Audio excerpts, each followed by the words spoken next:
Hello busy people. So ఇక్కడ ఒక గంట ఉంది కదా, అది ఇన్ కేస్ మీరు యాక్టివేట్ చేసుకున్నారనుకోండి, నేను చేసే వీడియో అప్డేట్స్ నోటిఫికేషన్స్ అన్నీ మీకు వచ్చేస్తాయి.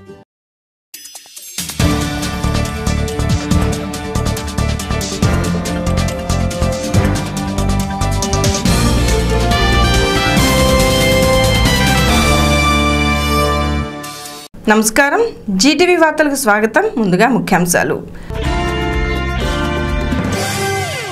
క్రీడా రంగానికి వేదికగా అమరావతి, మంత్రి నక్కా ఆనందబాబు వెల్లడి. 4వ అంతర్జిల్లాల వాలీబాల్ పోటీలు ప్రారంభం.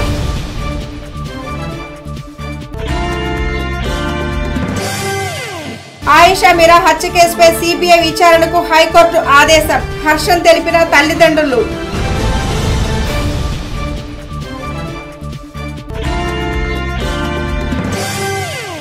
టీడీపీ ద్వారానే ముస్లిం మైనార్టీల సంక్షేమం, మైనార్టీ నాయకుల వెల్లడి. మైనార్టీల పర్యటనకు శ్రీకారం.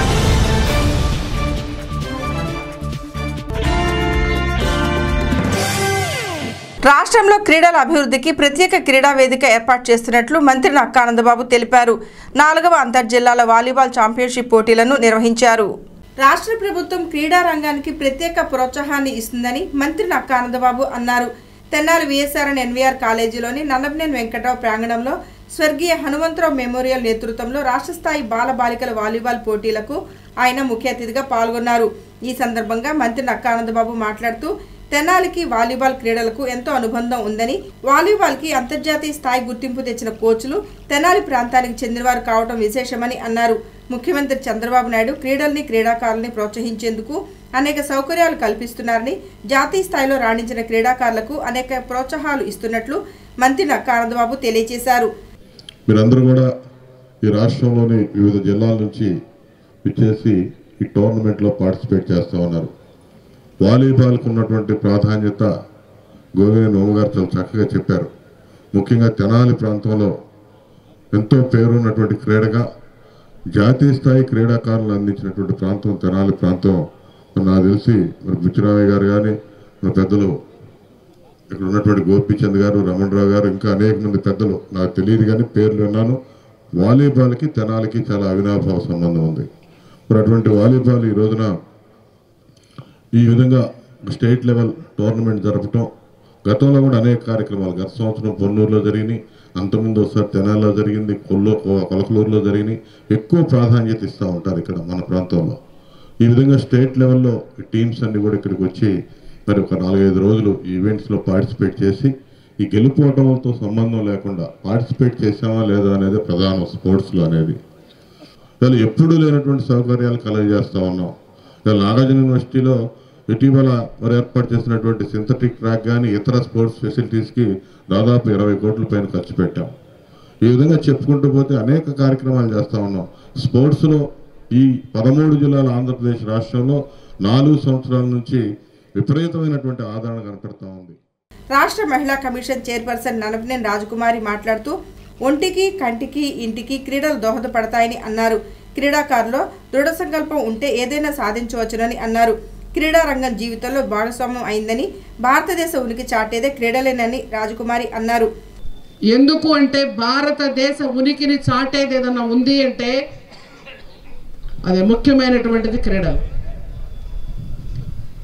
ఇవాళ చూస్తున్నాం మనం, పాకిస్తాన్ గెలుస్తుందా, భారతదేశం గెలుస్తుందా, ఆస్ట్రేలియా గెలుస్తుందా, భారతదేశం గెలుస్తుందా, వెస్టిండీస్ గెలుస్తుందా, భారతదేశం గెలుస్తుందా, ఇలా పేపర్లో ప్రతినిత్యం లేదా టీవీలో ప్రతినిత్యం, సెల్ ఫోన్లో లేదా ఇంటర్నెట్లో, ఫేస్బుక్లో, వాట్సాప్లో ఇవన్నీ కూడా మనం ఆసక్తిగా గమనిస్తున్నాము అంటే క్రికెట్ వల్ల, అలాగే వాలీబాల్, అలాగే త్రోబాల్, అలాగే టెన్నిస్, షటిల్, ఇవన్నీ కూడా రిటైర్ అయినప్పటికీ కూడా గోపిచంద్ గారు, వారి అబ్బాయి ఇద్దరు కూడా ఆ కుటుంబ సభ్యులు కానీ, అలాగే మన వెంకటేశ్వరరావు గారు లాంటి వాళ్ళు కానీ, రమణరావు గారు లాంటి వాళ్ళు కానీ, ఇంకా పెద్దలు మదనయ్య లాంటి వాళ్ళు కానీ, ఇంకా చాలామంది అందరి పేర్లు నేను చెప్పలేకపోతున్నాను. చాలామంది కూడా ఇక్కడ ఈ ఆటలు ఏర్పాటు చేయడం, ఈ ఆటల పోటీలు ఏర్పాటు చేయడం. మాజీ ఎమ్మెల్యే డాక్టర్ గోగినేని ఉమా మాట్లాడుతూ, అంతర్జాతీయ స్థాయిలో వాలీబాల్కు గుర్తింపు తెచ్చింది తెనాలేనని అన్నారు. క్రీడా రంగానికి ఒక మూసలో బడ్జెట్ కేటాయించకుండా గ్రామీణ స్థాయిలో క్రీడల్ని ప్రోత్సహించి క్రీడాకారులు తయారు చేసేలా బడ్జెట్ను రూపొందించాలని డాక్టర్ గోగినేని ఉమా అన్నారు. ఇక్కడ 13 జిల్లాల నుంచి వచ్చినటువంటి క్రీడాకారులు చాలాసేపటి నుంచి మరి మీరందరూ ఎంతో ఉత్సాహంగా ఎదురు చూస్తున్నారు. అయితే మీరందరూ గుర్తుంచుకోవాల్సింది, క్రీడల్లో రాణించాలంటే ఇటువంటి ఎందరో పెద్దల కృషి. ఈనాడు భారతదేశానికి అంతర్జాతీయ స్థాయిలో వాలీబాల్ టోర్నమెంట్స్లో ఒక గుర్తింపు వచ్చిందంటే, ముఖ్యంగా తెనాలి ప్రాంతానికి వచ్చిందంటే దానికి కారణం ఇటువంటి మహనీయుల దగ్గర తర్ఫీదు పొంది ఈనాడు మన మధ్యన ఉన్నటువంటి ద్రోణాచార్య అర్జున్ అవార్డు గ్రహీతలు రమణరావు గారు కానీ, అలాగే మరి శ్యామ్ సుందర్ గారు కానీ, ముఖ్యంగా ఇంటర్నేషనల్ ప్లేయర్స్గా మీ అందరికీ ఇప్పుడు కూడా ఉన్నారు విజయ్ చంద్ గారు, అలాగే సింగారావు గారు. ఈ సందర్భంగా కోచ్లు బివి ప్రసాద్, కాకర్ల కోటేశ్వరరావులను సత్కరించారు. తదనంతరం 4వ అంతర్జిల్లాల వాలీబాల్ పోటీలను మంత్రి నక్కా ఆనందబాబు ప్రారంభించారు. అంతకుముందు మంత్రి నక్కా ఆనందబాబుకు 13 జిల్లాల నుండి వచ్చిన క్రీడాకారులు క్రీడాభివందనం చేశారు. లేపాక్షి బసవయ్య లేచిరావయ్య అంటూ ముందుకు సాగుతుంది. ఎక్కువగా అతివృష్టి అనావృష్టి ఉన్న తూర్పు గోదావరి ఒట్టించిన ఇస్తరి గొప్ప పుణ్యక్షేత్రం గౌతమి వశిష్ఠ వైద్యాన్ని అర్పిస్తూ ఉన్నారు. వస్తుంది కృష్ణ ఎగువ తిరుమతమ్మ మధ్య మరిచి యశస్సుకై ముందుకు సాగుతుంది. అదిగో నెల్లూటి పలాస జీడిపప్పుతోటి మరి అరసవెల్లి సూర్య దేవాలయంతో పట్నం, అదిగో విజయనగరం గజపతిరాజుల యొక్క సంస్థానాలతో ఆరితేరినటువంటిది. సమావేశానికి గుంటూరు జిల్లా volleyball association chairman G Gopichand అధ్యక్షత వహించగా municipal chairman Pendal Venkatrao, VSR NVR కళాశాల కరెస్పాండెంట్ ననపనేని సుధాకర్, అర్జున ద్రోణాచార్య అవార్డు గ్రహీత ఏ రామారావు, నారాయణరాజు, మాలకొండయ్య, మురళీధర్ తదితరులు పాల్గొన్నారు. ముస్లింల ఆర్థిక పరిస్థితి మెరుగుపరచడం కోసం అహర్నిశలు కృషి చేస్తున్న ముఖ్యమంత్రి చంద్రబాబు పాలన రాష్ట్రానికి మళ్లీ అవసరం ఉందని తెలుగుదేశం పార్టీ మైనార్టీ నాయకుడు షేక్ ఖలీల్ పేర్కొన్నారు. ముస్లింల సంక్షేమం టీడీపీ పాలనతోనే సాధ్యమని ఆయన తెలియజేశారు. తెలుగుదేశం పార్టీ మైనార్టీ విభాగం ఆధ్వర్యంలో గురువారం నుండి పట్టణంలో వార్డుల పర్యటనకు శ్రీకారం చుట్టారు. మైనార్టీ నాయకులు యువకులతో కలిసి పర్యటిస్తూ ముస్లింల మద్దతు కోరారు. పర్యటనలో భాగంగా తొలి రోజు చిన్రావూరు తోట వద్ద రైల్వే గేటు సమీపం నుండి ప్రారంభించిన నాయకులు 14వ వార్డులో పర్యటించారు. ఆయా ప్రాంతాల్లో ముస్లిం మైనార్టీ కుటుంబాలను కలుస్తూ తెలుగుదేశం పార్టీకి మద్దతు తెలపాలని కోరారు. 4.5 ఏళ్ల పాలనలో చేసిన అభివృద్ధితో పాటు సంక్షేమ పథకాలను వివరించారు. ఈ సందర్భంగా మైనార్టీ రాష్ట్ర నాయకుడు షేక్ ఖలీల్ మాట్లాడుతూ మైనార్టీల సంక్షేమం కోసం పాటుపడుతున్న ముఖ్యమంత్రి చంద్రబాబుకు అండగా నిలవాలని సూచించారు. మైనార్టీ ఫైనాన్స్ కార్పొరేషన్ ద్వారా ఎంతో మందికి రుణాలు మంజూరు చేశారని, 400 మందికి దుల్హన్ పథకం కింద కానుక ఇచ్చిన ఘనత ఎమ్మెల్యే ఆలపాటి రాజేంద్ర ప్రసాద్కి దక్కుతుందన్నారు. ముస్లింలందరూ మరోసారి టీడీపీని గెలిపించాలని విజ్ఞప్తి చేశారు. ఇంటింటికి తెలుగుదేశం పార్టీ మైనార్టీలకు ఏ రకమైనటువంటి సమస్యలు పరిష్కారం చేసింది, ఏ రకమైన అభివృద్ధి చేసింది అనే దాని మీద ఇంటింటికి ప్రచార కార్యక్రమాన్ని ఈరోజు నిర్వహించడం కోసం ఈరోజు కార్యక్రమం తీసుకున్నాం. ముందుగా 14వ వార్డు నుంచి మొదలు పెట్టుకుని ఒక వార్డు అన్ని వీధులు అన్ని పేటల్లో ఉన్నటువంటి ముస్లిం మైనార్టీ వర్గాన్ని జాగృతం చేసి వారి సమస్యలు ఏందనే దాని మీద సమస్యలు ఫిర్యాదులు ఏమంటే తీసుకొని వాటిని పరిష్కరించడం కోసం ఒక ప్రత్యేకమైనటువంటి కార్యక్రమం తీసుకున్నాం. ఈ కార్యక్రమంలో భాగం ఏంటంటే 2014 అసెంబ్లీ ఎన్నికల తర్వాత మరి ఆ రోజు మరి ఎన్నికల మేనిఫెస్టోలో తెలుగుదేశం పార్టీ చెప్పినటువంటి అంశాలు ఏవైతే ఉన్నాయో అభివృద్ధి కార్యక్రమాలు చేస్తామని చెప్పామో వాటిని అమలుపరచడంతో పాటు హామీలు ఇవ్వనటువంటి వాటిని కూడా పరిచినటువంటి ఘనత తెలుగుదేశం పార్టీది, మన ఆలపాటి రాజేంద్ర ప్రసాద్ గారిది. ప్రత్యేకంగా ఈ తెనాలి నియోజకవర్గంలో మనం అమలు కోసం హామీలు అయితే కొన్ని ఇచ్చాము, కానీ అమలు వచ్చేటప్పటికి మరింత విస్తృతంగా ప్రజల్లోకి వెళ్ళినప్పుడు విస్తృతమైనటువంటి సమస్యల్ని విస్తృత పరిధిలో పరిష్కరించాల్సినటువంటి అవసరం ఉండి మరి ఆ రకంగా ఈ తెనాలి అసెంబ్లీ నియోజకవర్గంలో 65 కోట్ల రూపాయల అభివృద్ధి కార్యక్రమాలు ముస్లిం సమాజానికి దక్కినాయి అంటే అతిశక్తి కాదు. ఎందుకంటే తెనాలి ప్రజలందరికీ మైనార్టీలకి ముఖ్యంగా అందరికీ తెలుసు ఈ తెనాల్లో ఎట్లా అభివృద్ధి చేశామనే దాని మీద. పర్యటనలో స్థానిక కౌన్సిలర్ షేక్ గౌసియా బేగం, పార్టీ పట్టణ అధ్యక్షుడు Mohammed Kuddus, municipal vice chairman MD Niyazuddin, Nazar Ahmed, SK Subhani తదితరులు పాల్గొన్నారు. విజయవాడలోని ఒక ప్రైవేటు హాస్టల్లో అత్యంత దారుణంగా హత్య గావించబడిన ఆయేషా మీరా హత్య కేసు పుష్కరం తర్వాత సిబిఐ విచారణకు వచ్చింది. దీనిపై ఆయేషా మీరా తల్లిదండ్రులు సంతోషాన్ని వ్యక్తం చేస్తున్నారు. 11 సంవత్సరాల క్రితం విజయవాడలో అత్యంత దారుణ హత్యకు గురైన ఆయేషా మీరా హత్య కేసు సిబిఐకి అప్పగించడం పట్ల ఆయేషా మీరా తల్లిదండ్రులు శంషాద్ బేగం, ఇక్బాల్ బాషా హర్షం వ్యక్తం చేశారు. డిసెంబర్ నాటికి 12 సంవత్సరాలు కావస్తోందని చెబుతూ పుష్కరానికైనా సిబిఐకి అప్పగించడం పట్ల ప్రభుత్వానికి కృతజ్ఞతలు తెలిపారు. న్యాయస్థానం మీద నమ్మకం కలిగేలా హైకోర్టు ఆదేశాలపై సంతోషం వ్యక్తం చేశారు. ఆయేషా కేసును సిట్టు నీరుగార్చాలని చూసిందని వారు పేర్కొన్నారు. హైకోర్టు చీఫ్ జస్టిస్ రాధాకృష్ణ నిర్ణయం హర్షణీయమని, దీనితోనైనా అసలైన దోషులకు శిక్ష పడుతుందని వారు పేర్కొన్నారు. అయితే ఆయేషా కేసు విచారణలో సిబిఐపై ఆంక్షలు విధించిందని ఆయేషా మీరా తల్లిదండ్రులు శంషాద్ బేగం, ఇక్బాల్ బాషాలు ప్రభుత్వానికి విజ్ఞప్తి చేశారు. ఈ కేసుకు సంబంధించిన మీరందరూ అడగచ్చు, సిబిఐని నమ్ముతున్నారా అని. మన భారతదేశంలో ప్రతి వ్యక్తిగా నమ్మటం అనేది మనకు ఆచారం. అలాగే మేము కూడా పాపని అప్పగించొచ్చాం హాస్టల్లో. వార్డెన్కి అప్పగించి వార్డెన్ని నమ్మాము. వార్డెన్ని నమ్మినందుకు మా పాప లేదు. అలాగే పాప కేసుని మహిళా సెషన్స్ కోర్టుకి అప్పగిస్తే అక్కడ ఉన్నటువంటి మహిళా జడ్జి సి సుధ గారు, మహిళా పబ్లిక్ ప్రాసిక్యూటర్ ఉమాదేవి గారు, వాళ్ళ సారథ్యంలో కేసు మహిళలకి ఏదో న్యాయం జరుగుతుంది అనుకున్నాం, కానీ అక్కడ అన్యాయం జరిగింది. అక్కడ వాళ్ళని నమ్మాం. తర్వాత పోలీసులు నమ్మాం. SI Srinivas, CI Murali, CP Anand, అలాగే CP Rajendranath Reddy, ACP Vijay Kumar, DSP Raju, వీళ్ళందరినీ కానిస్టేబుల్స్ చాలామందిని, అంటే ఒక కేసు అలా జరిగితే న్యాయం చేస్తారనుకొని నమ్మాము. నమ్మినందుకు అక్కడ అన్యాయమే జరిగింది. తర్వాత అప్పటి గవర్నమెంటు అక్కడ అన్యాయం చేసింది. చాలామందిని ఆశ్రయించాము, అయినా కూడా మాకు న్యాయం అనేది జరగలేదు. ఈ 11 ఏళ్ల పోరాటంలో ఈనాడు టీడీపీ గవర్నమెంట్ వచ్చిన 3 సంవత్సరాల తర్వాత, అంటే కేసు అప్పీల్లో ఉన్నప్పుడు ఎవరిని మేము ఆశ్రయించకూడదని ఆశ్రయించలేదు. తర్వాత మార్చి 31 సత్యంబాబు రిలీజ్ అయిన తర్వాత మేము సీఎం గారైనటువంటి చంద్రబాబు నాయుడు గారిని కలవటం జరిగింది. ఆయన సాంబశివరావు గారు వచ్చిన తర్వాత ఈ కేసు టేకప్ చేయటం జరిగింది. తర్వాత సిట్ వేశారు, ఎఫెక్ట్స్ కమిటీ ఒక దాన్ని వేసాము అన్నారు.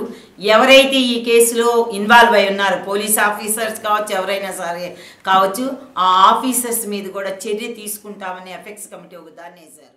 పాపకి న్యాయం చేస్తే మేము ఇవాళ జడ్జి గారు, హైకోర్టు సుప్రీం చీఫ్ జస్టిస్ గారు కూడా అడిగారు, ఆ పేరెంట్స్కి ఏమన్నా కాంపన్సేషన్ కావాలా అని అడిగారంట. మా లాయర్ గారు ఒకటే చెప్పారు, 11 సంవత్సరాల క్రితం రాజశేఖర రెడ్డి చెక్కులు పంపిస్తే వెనక్కి పంపించారండి, వాళ్ళకి కావాల్సింది జస్టిస్ తప్ప ఈ మీ కాంపెన్సేషన్స్ ఏం అక్కర్లేదండి, న్యాయం చేయమంటున్నారు. వాళ్ళ పాపను మనం తిరిగి ఇవ్వలేము.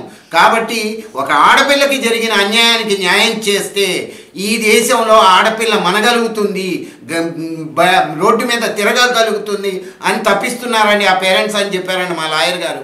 నాకు ఎంత ఆనందం వేసిందంటే దాన్ని కూడా ఒక లాయర్గా అయినా సరే స్పందించారంటే. ద్విచక్ర వాహనదారులు తప్పనిసరిగా హెల్మెట్ ధరించి వాహనాలు నడపాలని డిఎస్పీఎం స్నేహిత సూచించారు. వాహనాలు నడిపే ప్రతి ఒక్కరూ తప్పనిసరిగా రహదారి భద్రతా ప్రమాణం చేయాలని కోరారు. ప్రస్తుతం సంభవిస్తున్న అత్యధిక మరణాలు రోడ్డు ప్రమాదాల వల్లే కావడం బాధాకరమని పేర్కొన్నారు.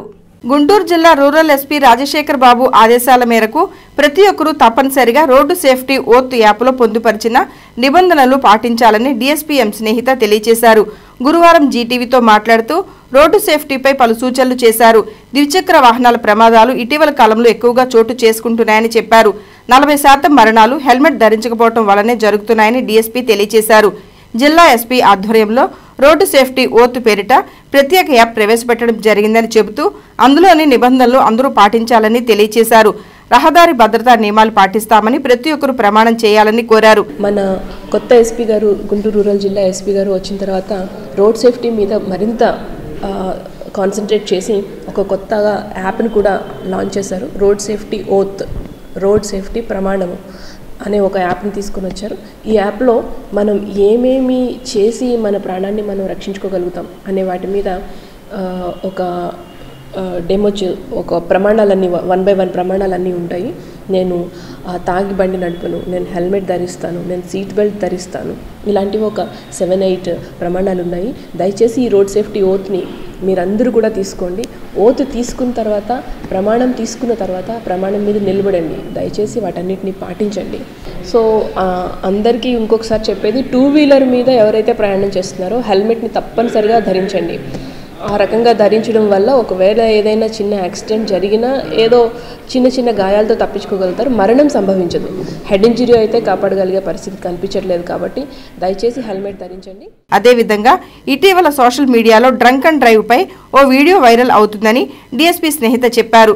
రేగిపళ్ళు తినటం వల్ల బ్రీత్ ఎనలైజర్ పరీక్షలో ఆల్కహాల్ సేవించినట్లుగా నమోదవుతూ ఉండటం వాస్తవం కాదని అన్నారు. దీనిపై తాము డెమో వీడియో రిలీజ్ చేస్తున్నట్లు చెప్పారు. రేగి పండ్లకి ఆల్కహాల్కి ఏమాత్రం సంబంధం లేదని, ఇటువంటి ప్రచారాలు నమ్మవద్దని కోరారు. మద్యం సేవించి వాహనాలు నడపవద్దని విజ్ఞప్తి చేశారు. అట్ ద సేమ్ టైం తాగి బండి నడపొద్దు, డ్రంక్ అండ్ డ్రైవ్ చేయొద్దు. డ్రంక్ అండ్ డ్రైవ్ చేయడం వల్ల ఆ రోజు మీరు ఏం ఆలోచించి డ్రంక్ అండ్ డ్రైవ్ చేస్తున్నామో మనం అర్థం చేసుకోలేము. కానీ ఇంట్లో కుటుంబం, పిల్లలు మీకోసం ఎదురు చూస్తూ ఉంటారన్న విషయాన్ని మర్చిపోవద్దు. తాగి బండి నడపవద్దు. రీసెంట్గా ఎన్నో యాక్సిడెంట్స్ చూసాము. అన్ని కేసెస్లో కూడా తాగి బండి నడపడం వల్ల మాత్రమే యాక్సిడెంట్స్ అవుతున్నాయి. దయచేసి తాగి బండి నడపవద్దు. అలాగే ఈ మధ్య ఈ రేగిపళ్ళు తినడం వల్ల ఆల్కహాల్ పర్సెంటేజ్ చూపిస్తుంది అనే ఒక రూమర్ బయట కనిపిస్తుంది. అది అపోహ మాత్రమే. పట్టణంలో ఆర్యవయసులందరూ తెలుగుదేశం పార్టీ వెన్నంటే ఉన్నారని మున్సిపల్ చైర్మన్ పెండాల వెంకట్రావు తెలియజేశారు. ఆర్యవయసులు ఇంటింటికి తెలుగుదేశం పార్టీ పర్యటనకు విశేష ఆదరణ లభిస్తోందని పేర్కొన్నారు. కార్యక్రమంలో భాగంగా 29వ రోజు గంగానమ్మపేటలో పర్యటించారు. మున్సిపల్ చైర్మన్ పెండాల వెంకట్రావు ఆధ్వర్యంలో ఆర్యవయసు సంఘ నాయకులు చేపట్టిన వార్డుల పర్యటన పట్టణంలో కొనసాగుతోంది. పర్యటనలో భాగంగా 29వ రోజు గురువారం గంగానమ్మపేట ప్రాంతాల్లో నాయకులు పర్యటించారు. స్థానిక బ్యాంక్ ఆఫ్ ఇండియా వద్ద నుండి పర్యటన ప్రారంభించిన నాయకులు వార్డులోని ఆర్యవయసులను కలిసి తెలుగుదేశం పార్టీకి మద్దతు తెలపాలని కోరారు. ఈ సందర్భంగా చైర్మన్ పెండాల వెంకట్రావు మాట్లాడుతూ తాము ప్రారంభించిన పర్యటన 30 రోజులకు చేరుతోందని చెప్పారు. పర్యటనలో భాగంగా ఆర్యవయసు కుటుంబాలను కలిసి వారి సమస్యలను అడిగి తెలుసుకుంటున్నామని తెలిపారు. తెలుగుదేశం పార్టీ ప్రభుత్వం పట్ల వారు ఎంతో సంతృప్తికరంగా ఉన్నారని తెలియజేశారు. మళ్లీ ముఖ్యమంత్రిగా చంద్రబాబు, ఎమ్మెల్యేగా ఆలపాటి రాజేంద్ర ప్రసాద్ గెలుపొందాలని కోరుకుంటున్నారని తెలియజేశారు. మరి తెలుగుదేశం పార్టీకి ఎందుకు ఓట్లు వేయాలనేది కూడా వాళ్ళకి చెప్పి తెలుగుదేశం పార్టీకి ఓట్లు వేయండి, ఆలపాటి రాజేంద్ర ప్రసాద్ని గెలిపించండి, మన తెనాలి పట్టణం బాగుపడాలంటే మరి తెలుగుదేశం ప్రభుత్వం ఉండాలని వాళ్ళందరికీ చెప్పి మరి వాళ్ళందరూ కూడా ఎంతో స్పందన కనిపిస్తున్నారు. మరి వాళ్ళందరూ కూడా తెలుగుదేశం పార్టీకి వేసే విధంగా వాళ్ళందరూ కూడా చెప్తున్నాం. చాలా సంతోషంగా ఉన్నారు. పబ్లిక్లో ఎవరిని అడిగినా కూడా సమస్యలు ఏమి లేవండి, మీరు బాగా చేస్తున్నారని చెప్తుంటే మాకు ఎంతో ఆనందంగా ఉంది. ఇదే రకంగా మరి 6 నెలలు కూడా పర్యటనలో నాయకులు మద్ది మల్లికార్జునరావు, వెచ్చా ఉషారాణి, బొమ్మిశెట్టి మహేష్, ఎన్ వెంకటరత్నం, దేశు యుగంధర్, ఎం సత్యనారాయణ శెట్టి, వెల్లంపల్లి సత్యనారాయణ తదితరులు పాల్గొన్నారు. శాసనసభ మాజీ స్పీకర్, జనసేన పార్టీ నాయకుడు నాదెళ్ల మనోహర్ ఈ నెల 1వ తేదీన కొల్లిపర మండలంలో పర్యటిస్తారని ఆ పార్టీ నాయకులు తెలియజేశారు. నందివెలుగు నుండి భారీ ర్యాలీగా వెళ్లి కొల్లిపరలో బహిరంగ సభలో ప్రసంగిస్తారని తెలిపారు. జనసేన కార్యకర్తలు పెద్ద సంఖ్యలో పాల్గొని పర్యటన విజయవంతం చేయాలని కోరారు. కొత్తపేటలోని నాదెళ్ల మనోహర్ కార్యాలయంలో గురువారం ఉదయం ఏర్పాటు చేసిన మీడియా సమావేశంలో మనోహర్ పర్యటన వివరాలను నాయకులు తెలియజేశారు. ముందుగా మార్కెట్ యార్డ్ మాజీ చైర్మన్ తోటకూర వెంకటరమణారావు మాట్లాడుతూ తొలిసారిగా కొల్లిపర మండలంలో పర్యటించేందుకు వస్తున్న నాదెళ్ల మనోహర్కు ఘన స్వాగతం పలికేందుకు ఏర్పాట్లు చేస్తున్నారని చెప్పారు. 1వ తేదీ సాయంత్రం 4 గంటలకు నందివెలుగు నుండి అత్తోట మీదుగా కొల్లిపర వరకు భారీ ర్యాలీ ఏర్పాటు చేసినట్లు తెలిపారు. కొల్లిపరలోని ఆయిల్ మిల్లులో ఏర్పాటు చేసిన బహిరంగ సభలో మనోహర్ ప్రసంగిస్తారని చెప్పారు. అలాగే రేపు 1వ తేదీన మొట్టమొదటిసారిగా కొల్లిపర మండలంలో ఏర్పాటు చేసినటువంటి జనసేన పార్టీ బహిరంగ సభకు నాదెళ్ల మనోహర్ గారు మరి అధ్యక్షత వహించి ఆయన రావడం జరుగుతుంది. ఆ సందర్భంగా నందివెలుగు సెంటర్ నుండి సాయంత్రం 5 గంటలకి భారీ ర్యాలీగా బయలుదేరి అక్కడ నుండి నందివెలుగు గ్రామంలో జెండా ఆవిష్కరణలు ఉన్నాయి, అవి చూసుకొని అక్కడ కార్యకర్తలను ఉద్దేశించి వారితో ముచ్చటించి సరాసరి మరి అడ్డ రోడ్లో ఉన్నటువంటి కొల్లిపర గ్రామంలో మైనార్టీ నాయకుడు షేక్ జాకీర్ హుస్సేన్ మాట్లాడుతూ తొలిసారిగా కొల్లిపర గ్రామంలో జరిగే బహిరంగ సభలో పాల్గొనేందుకు వస్తున్న నాదెళ్ల మనోహర్కు ఘనంగా స్వాగతం పలుకుతున్నట్లు చెప్పారు. మహిళలు, యువత తరలివచ్చి బహిరంగ సభను జయప్రదం చేయాలని కోరారు. కొలిపర మండలం నాయకులు భారీ బహిరంగ సభ ఏర్పాటు చేసుకోవడం జరిగింది. మరి ఈ బహిరంగ సభ సందర్భంగా జనసేన పార్టీ నాయకులు, కార్యకర్తలు, అభిమానులు వేలాదిగా పాల్గొని కొలిపర మండలంలో జరుగుతున్నటువంటి ఆయన భారీ బహిరంగ సభకు విజయం చేకూర్చవలసిందిగా మేము మనవి చేసుకున్నాము. మరి ఆ రోజు సాయంత్రం నందివెలుగు జంక్షన్ నుంచి జనసేన నాయకులు, ముఖ్యంగా యువకులు, జనసేన పార్టీ అభిమానులు బైకులతో కానివ్వండి, కారులతో కానివ్వండి. షేక్ బాషా మాట్లాడుతూ కొల్లిపర బహిరంగ సభ ద్వారా మహిళలు, యువతతో పాటు ప్రజలంతా మనోహర్ వెంటే ఉన్నారని తెలియజేయాలని అన్నారు. బహిరంగ సభతో పాటు ర్యాలీని విజయవంతం చేయాలని కోరారు. రేపు జరిగే కార్యక్రమంతో ఇంకా వాళ్ళకి మధ్య భ్రమించిపోవాలి. మన కార్యక్రమం ఆ విధంగా ఉండాలండి. దీనికోసం ప్రతి ఒక్క సైనికులు స్వచ్ఛందంగా ఆ రోజు సాయంత్రం 4 గంటలకల్లా నందివెలుగు చేరుకొని అక్కడి నుంచి భారీ ర్యాలీతోటి ఆయన స్వాగతం పలుకుతూ మనం కొల్లిపర గ్రామంలో జరిగే బహిరంగ సభకి తీసుకొని వెళ్ళాలి. ఈ కార్యక్రమాన్ని మనం సమావేశంలో పార్టీ నాయకులు మంచాల రామకృష్ణ, కొసనా రాంబాబు, చెన్నుపల్లి రామకృష్ణ, చెద్దలవాడ వేణు, రామ్కి, కొసనా గోపి, పసుపులేటి మురళి, గేలం వేణు, దొడ్డక ఆదినారాయణ, షేక్ కాళేశ, కంబం బాలాజీ, బి యశ్వంత్ తదితరులు పాల్గొన్నారు. అమరావతి కాలనీలో వాటర్ పైపు పగిలిపోయి మంచినీరు వృధా అయింది. అధికారుల నిర్లక్ష్యం కారణంగానే వాటర్ పైపు లైన్కు లీకేజీ ఏర్పడింది. చెంచుపేటలోని అమరావతి కాలనీ వద్ద గల శ్రీ గోదా పద్మావతి సమేత శ్రీ వెంకటేశ్వర స్వామివారి దేవాలయం వద్ద వాటర్ పైపులు పగిలిపోయి మంచినీరు వృధా అయింది. దీంతో రోడ్డంతా నీటితో నిండిపోయింది. గురువారం ఉదయం 7:30 గంటల సమయంలో వాటర్ పైపులైన్ లీకేజ్ పడి రోడ్డును కూడా కోసేసింది. దీంతో మంచినీరు వృధా అయిపోయింది. ఎక్కువగా రహదారిపై స్కూల్ బస్సులు, వ్యాన్లు, ఆటోలు తిరగటం వల్ల పైపులైన్ దెబ్బతిని ఉండవచ్చునని భావిస్తున్నారు. అయితే వృధా అవుతున్న నీటిని మున్సిపల్ ఉన్నతాధికారులు వెంటనే మరమ్మతులు చేపట్టాలని స్థానికులు కోరుతున్నారు. అమరావతి కాలనీలో గుడి పక్కమట రోడ్లో నీళ్లు వదలంగానే హెవీ ప్రెషర్తోనో మరి పైపు వేయటం నిర్మాణ లోపం వలన అది పగిలిపోయి రోడ్డు కూడా డ్యామేజ్ అయ్యి వాటర్ చాలా పోయింది. ఆ పోవటం వలన ట్రాఫిక్ ఆగిపోయింది. అధికారులు సత్వరం దీన్ని పరిష్కరించి ఇబ్బంది లేకుండా తొందరగా రిపేర్ చేయాలని కోరుతున్నాము. మేము అమరావతి ప్లాట్స్లో నివసిస్తున్నాము. నా పేరు డి వెంకట్రావు. గుడికి వచ్చే భక్తులు కూడా చాలా ఇబ్బందిగా ఉంది. స్కూల్కి వెళ్ళే పిల్లలు బస్సులు పొద్దున్నే చాలా తిరుగుతాయి. దీనివల్ల రోడ్డు క్రాక్ ఇచ్చేసి హెవీగా వాటర్ లాస్ అయిపోయింది. కనుక సత్వర చర్యలు చేసి ప్రజా అవసరాలు ఎప్పటికప్పుడు ప్రభుత్వం దృష్టికి వెళ్లటం ద్వారా సత్వరమే పరిష్కరించే వీలుగా ఒక ప్రణాళికను ప్రభుత్వం రూపొందిస్తుందని మున్సిపల్ అసిస్టెంట్ కమిషనర్ విజయసారథి అన్నారు. గ్రామదర్శిని ద్వారా ప్రజలు తమ సమస్యలను అర్జీల ద్వారా తెలియజేయాలని కోరారు. ప్రభుత్వం చేపడుతున్న గ్రామదర్శిలో ప్రజలు తమ అవసరాలకు అనుగుణంగా అర్జీలను ప్రభుత్వానికి అందించాలని అసిస్టెంట్ కమిషనర్ విజయసారథి అన్నారు.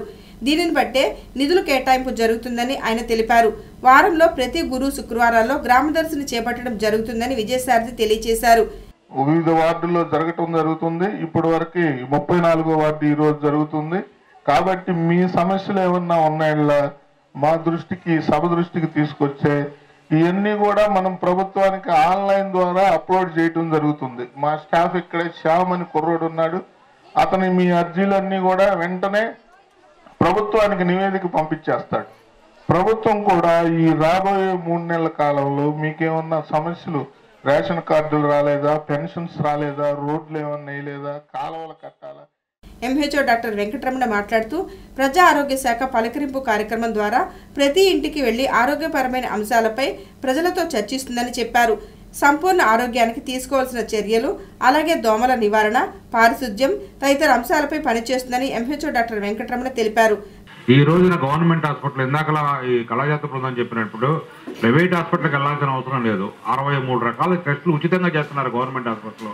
ప్రభుత్వం వారిని చేసిన ప్రకారం ఎక్స్రేలు తీస్తున్నారు, స్కానింగ్లు తీస్తున్నారు. ఉపయోగించుకోవాలి, మీరు ఉపయోగించుకునేట్టుగా చేస్తున్నారు. అట్లానే అన్నా క్యాంటీన్లు పెట్టారు. మరి రకరకాల కార్యక్రమాలు పెట్టుకొని ప్రభుత్వం మీకు చేదోడు వాదుగా ఉంటుంది. ఈ కార్యక్రమాలన్నీ పరిచయం చేయడం కోసం మీది ఏదైనా సలహాలు కానీ ఏదైనా ఇస్తే తీసుకోవడం కోసం, అట్లానే మీ సమస్యలు ఏదైనా ఉంటే పరిష్కారం కోసం మరి ఈ కార్యక్రమాన్ని గ్రామదర్శిని ఏర్పాటు చేస్తున్నారు. కాబట్టి గ్రామదర్శినిలో పలువురు మున్సిపల్ అధికారులు, సిబ్బంది పాల్గొన్నారు.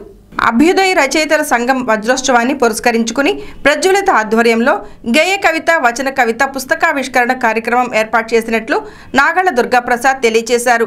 2వ తేదీ ఆదివారం నందులపేటలోని కవిరాజా పార్కులో కార్యక్రమం జరుగుతుందని చెప్పారు.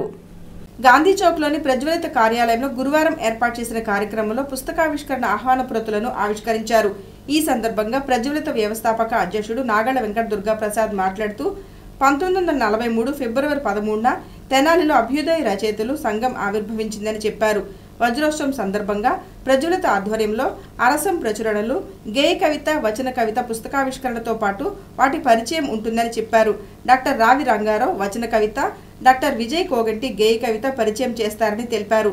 ఎమ్మెల్యే ఆలపాటి రాజేంద్ర ప్రసాద్తో పాటు అరసం ప్రధాన కార్యదర్శి వల్లూరు శివప్రసాద్, జిల్లా అధ్యక్షుడు చెరుకుపల్లి సింగారావు పాల్గొంటారని తెలియజేశారు. కవిరాజా పార్కులోని విజేకే భవనంలో 2వ తేదీ ఆదివారం సాయంత్రం 5 గంటలకు జరిగే కార్యక్రమంలో అందరూ పాల్గొనాలని కోరారు. అందరికీ నమస్కారం. అభ్యుదయ రచయితల సంఘం తెనాల్లో ఆవిర్భవించి 75 సంవత్సరాలైంది. 1943లో ఇది ప్రారంభమైన తెనాల్లో తాపి ధర్మారావు గారి అధ్యక్షతన. దాని ఆవిర్భావ సంవత్సరం సందర్భంగా మనం ఇక్కడ వాళ్ళు అచ్చువేసినటువంటి 2 పుస్తకాలు, ప్రచురించిన 2 పుస్తకాల ఆవిష్కరణ పెట్టాం. అదేంటంటే వచన కవిత్వం, గేయ కవిత్వం. ఆ రెండిట్లో వచన కవిత్వాన్నేమో డాక్టర్ రావి రంగారావు గారు, గేయ కవిత్వాన్నేమో డాక్టర్ విజయ్ కోగంటి ఇద్దరు పరిచయం చేస్తారు. దీనికి ముఖ్య అతిథిగా ఆలపాటి రాజేంద్ర ప్రసాద్ గారు, అలాగే గౌరవ అతిథిగా వల్లూరు శివప్రసాద్ గారు, ఆంధ్రప్రదేశ్ రాష్ట్ర ప్రధాన కార్యదర్శి అర్సం, అలాగే జిల్లా అధ్యక్షుడైనటువంటి చెరుకుమల్లి సింగా గారు అర్సానికి, ఆయన కూడా దీంట్లో పాల్గొంటారు. సమావేశంలో కార్యదర్శి కొండమూది రమేష్ బాబు, మేరుగు రామలింగేశ్వరుడు, K Adaiah, K Baburao, Devisetti Krishnarao, Nannapaneni Rambabu, SV Bhaskar Reddy, Tenali Vinay Kumar, Ravinuthala Sriramamurthy, Kandaganti Madhu తదితరులు పాల్గొన్నారు. ఆచార్య నాగార్జున విశ్వవిద్యాలయంలో డిగ్రీ పరీక్షల మూల్యాంకన తీరును నిరసిస్తూ ఏబీవీపీ ఆధ్వర్యంలో ఆందోళన నిర్వహించారు. మూల్యాంకనంలో నిర్లక్ష్యం కారణంగా ఎంతోమంది విద్యార్థులు ఫెయిల్ అయ్యారని నాయకులు ఆవేదన వ్యక్తం చేశారు. అఖిల భారత విద్యార్థి పరిషత్ తెనాలి శాఖ ఆధ్వర్యంలో గురువారం రైల్వే స్టేషన్ వంతెన వద్ద నిరసన ప్రదర్శన నిర్వహించారు. ఆచార్య నాగార్జున విశ్వవిద్యాలయంలో జరిగిన డిగ్రీ పరీక్షల మూల్యాంకనం వల్ల ఎంతోమంది విద్యార్థులు ఇబ్బందులు పడ్డారని ఏబీవీపీ నాయకులు తెలియజేశారు.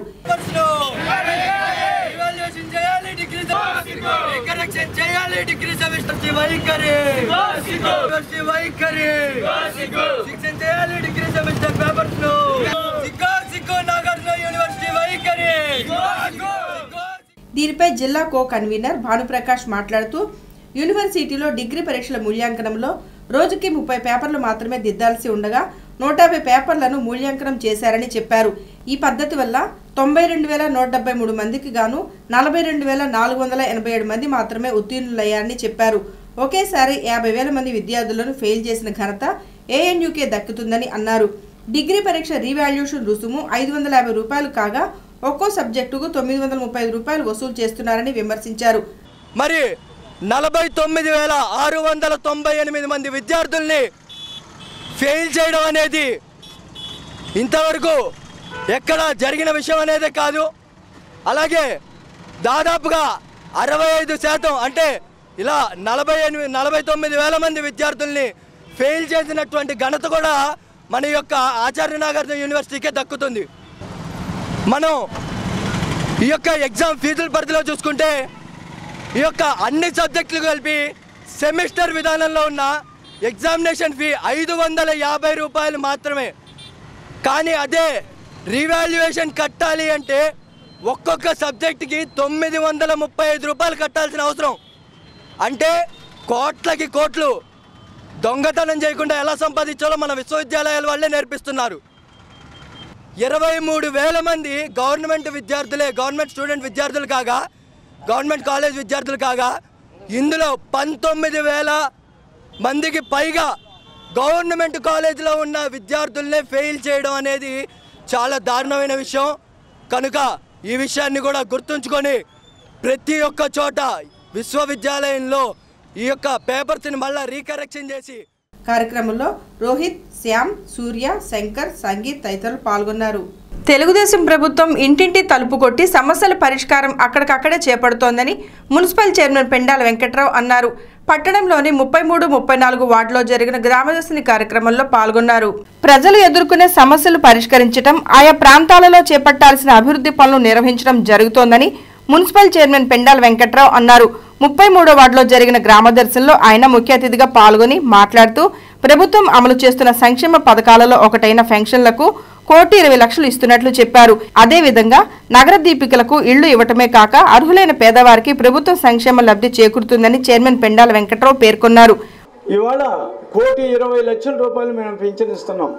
అన్ని ఎండు పింఛన్లు కానీ, వికలాంగ పింఛన్లు కానీ, మరి వృద్ధాప్య పింఛన్లు కానీ, మరి ఒంటరి మహిళలకు కానీ ఈ మధ్య చంద్రబాబు నాయుడు గారు ఇంకా కొంతమంది ఇబ్బంది పడుతున్నారని ఒంటరి మహిళలు అంటే పెళ్లి కాకుండా 30 సంవత్సరాలు దాకా పెళ్లి కాకపోతే వాళ్ళకు కూడా పింఛను. పెళ్లి భర్త వదిలిపెట్టిన వాళ్ళు కొంతమంది ఉంటారు. ఏయో వివాదాలు, చిన్న చిన్న వివాదాలు వచ్చి అలిగి వెళ్ళిపోయిన వాళ్ళు, వాళ్ళకు కూడా పింఛను. మరి విద్యార్థులు చదువుకొని వాళ్ళకు ఉద్యోగం రాకపోతే మరి ఆ ఉద్యోగం కోసం మళ్ళీ తల్లిదండ్రులను డబ్బులు అడగకుండా నెలకు 1,000 రూపాయలు ఇచ్చి ఈ తిరగడానికి కానీ అన్నిటికీ మరి దాంట్లో అప్లై చేసుకుంటే వాళ్ళు కొన్ని పరీక్షలు పెట్టి ముందు వాళ్ళకి ఉద్యోగాలు ఇచ్చేవి కనుక ఎప్పుడైతే ఉద్యోగాలు వస్తాయో అప్పుడు కనుక 1,000 రూపాయల కాడికి వాళ్ళకి ఇస్తున్నాం. దాదాపు 12,60,000 మంది ఉన్నారు మన ఒక్క ఆంధ్రప్రదేశ్లోనే. ఈ డిగ్రీ చదివినటువంటి వాళ్ళు కానీ, బీటెక్ కానీ, బీకాం కానీ వీళ్ళంతా. 33వ వార్డు కౌన్సిలర్ రామావత్ బేగ్ మాట్లాడుతూ వార్డులో గతంలో కంటే టీడీపీ వచ్చిన తర్వాత అభివృద్ధి పనులు చేపట్టినట్లు తెలిపారు. పెన్షన్లను అర్హులైన వారందరికీ ఇస్తున్నట్లు చెప్పారు. ఇంతేకాక మున్సిపల్ స్కూల్లో 2 ఉన్న టీచర్ల స్థానే 6 ఉపాధ్యాయులను నియమించడం జరిగిందని చెబుతూ త్వరలోనే 40 లక్షలతో కమ్యూనిటీ హాల్ను నిర్మించుకోవడం జరుగుతుందని కౌన్సిలర్ రామావత్ బేగ్ తెలియజేశారు.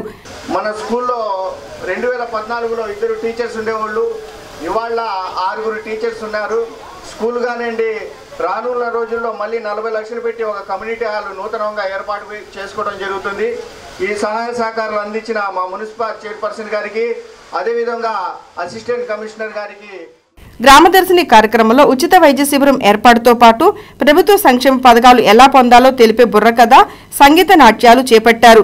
ఇదే సమయంలో స్కూల్ గోడ కూలి వైద్య చికిత్సలు అందుకుంటున్న నవేశ్రీకి 11,000 ఆర్థిక సహాయాన్ని అందజేశారు.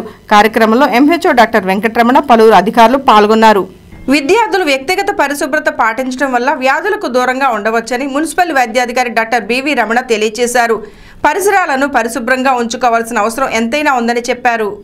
తెనాలి పురపాలక సంఘం ప్రజా ఆరోగ్య విభాగం ఆధ్వర్యంలో గురువారం స్వచ్ఛ సర్వేక్షణ కార్యక్రమాన్ని నిర్వహించారు. కార్యక్రమంలో భాగంగా సంకల్ప సొసైటీ వారితో కలిసి చెంచుపేటలోని రత్నశ్రీ పబ్లిక్ స్కూల్ విద్యార్థులకు వ్యక్తిగత పరిశుభ్రత, పరిసరాల పరిశుభ్రతపై అవగాహన కల్పించారు.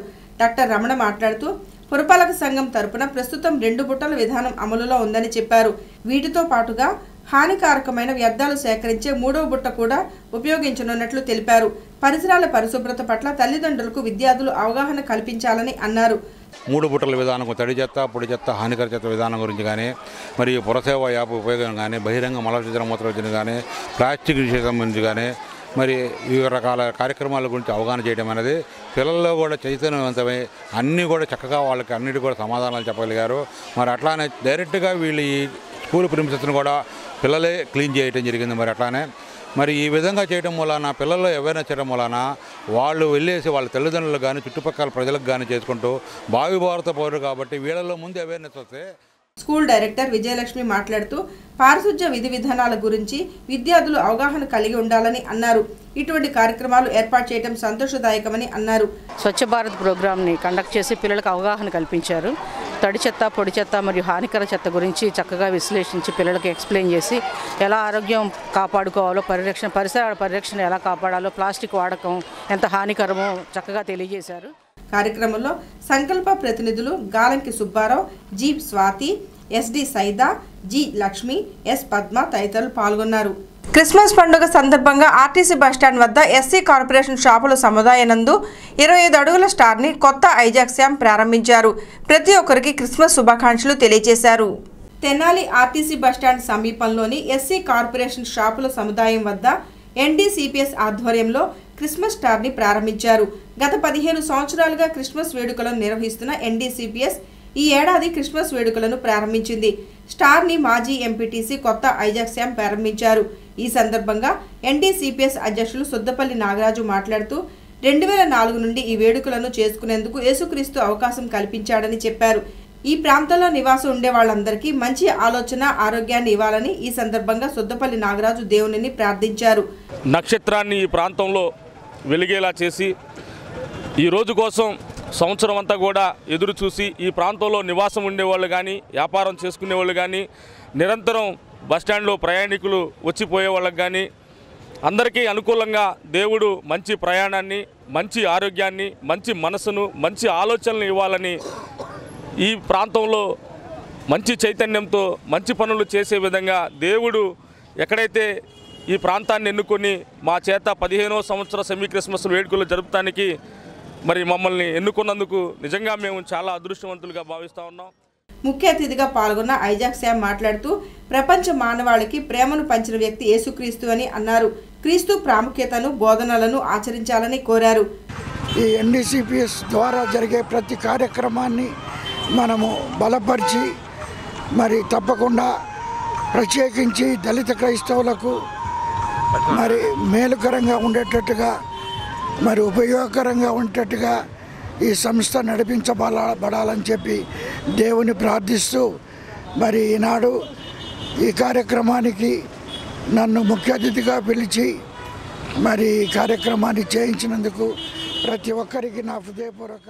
కార్యక్రమంలో కొండముది బోస్, వరప్రసాద్, చిలుమూరి ఏలీషా, కృపానందం, మోషే, అబ్రహం, డానియల్, స్టీవెన్ బాబు, సంపోను, రత్నరాజు తదితరులు పాల్గొన్నారు. తెనాలి పట్టణంలోని తూర్పు కాలువలో ఒక మహిళ మృతదేహం కొట్టుకు వచ్చింది. కాలువలో అక్కడికక్కడే తిరుగుతూ ముందుకు వెళ్లని ఆ మృతదేహాన్ని చూసేందుకు జనం గుమిగూడారు. దీంతో సంఘటన తెలుసుకున్న పోలీసులు దర్యాప్తు చేపట్టారు.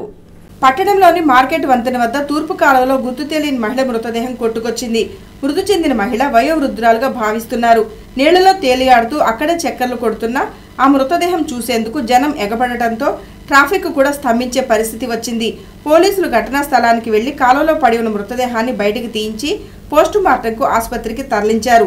8:30 గంటల సమయంలో మాకు రాబడిన సమాచారం మేరకు ఈ మన అన్నా క్యాంటీన్ పక్కనున్న కాలువలో ఒక ఆడశవం కొట్టుకొని వచ్చి అలా నీటిలో తేలాడుతూ ఉందని చెప్పి వచ్చిన సమాచారం మేరకు వచ్చాము. ఆడ మనిషి శవాన్ని బయటికి తీసి తదుపరి దర్యాప్తు నిమిషం హాస్పిటల్కి తరలించడం జరుగుతుంది.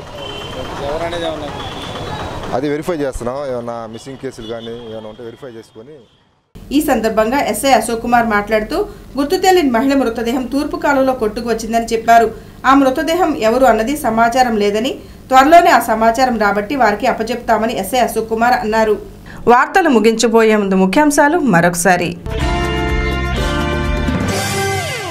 క్రీడా రంగానికి వేదికగా అమరావతి, మంత్రి నక్కా ఆనందబాబు వెల్లడి. 4వ అంతర్జిల్లాల వాలీబాల్ పోటీలు ప్రారంభం.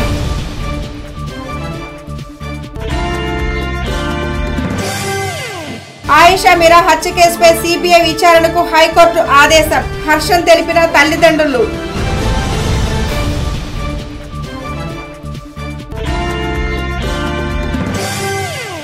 టీడీపీ ద్వారానే ముస్లిం మైనార్టీల సంక్షేమం, మైనార్టీ నాయకుల వెల్లడి. మైనార్టీల పర్యటనకు శ్రీకారం.